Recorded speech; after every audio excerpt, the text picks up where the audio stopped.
Ce matin, à hier, s'est déroulé le premier conseil municipal avec des questions d'actualité, comme à l'Assemblée nationale. Alors, dans le concret, à quoi ça sert? Élément de réponse. La première question est une question du groupe Rassemblement Ouvrière. Pour peu, on se serait cru à l'Assemblée nationale le jour des questions écrites au gouvernement. Sauf que l'hémicycle est plus petit, que les élus sont conseillers municipaux et que les questions s'adressent à l'équipe municipale et concernent surtout la vie locale.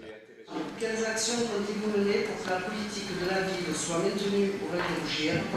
Comment favoriser l'installation de jeunes actifs au regard de prix de baux qui sont considérables? Nous souhaiterions connaître les mesures que vous avez d'ores et déjà et que vous allez mettre en œuvre afin de protéger cette population et aussi les lycéens du Golfe-Hôtel.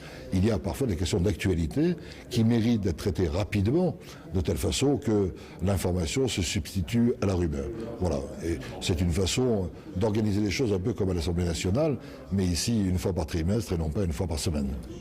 Rythme scolaire, politique culturelle, permis de construire, au total 10 questions d'actualité, mais pas de débat. Cet exercice de démocratie locale semble avoir convaincu l'opposition. Ça permet, disons, de poser de façon directe des questions au Premier magistrat et j'espère qu'on aura de véritables réponses qui nous permettront donc de nous faire une idée sur l'évolution des dossiers. Je pense que tout ça va dans le bon sens, c'est une bonne initiative, il faut continuer, il ne faut pas s'arrêter là.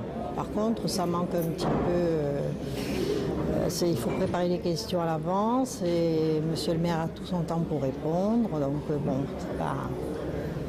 Mon vœu, c'est que désormais d'autres communes s'emparent de cette proposition, de ce projet, et que demain, peut-être, dans beaucoup de communes du Var et de France, il y ait des questions d'actualité.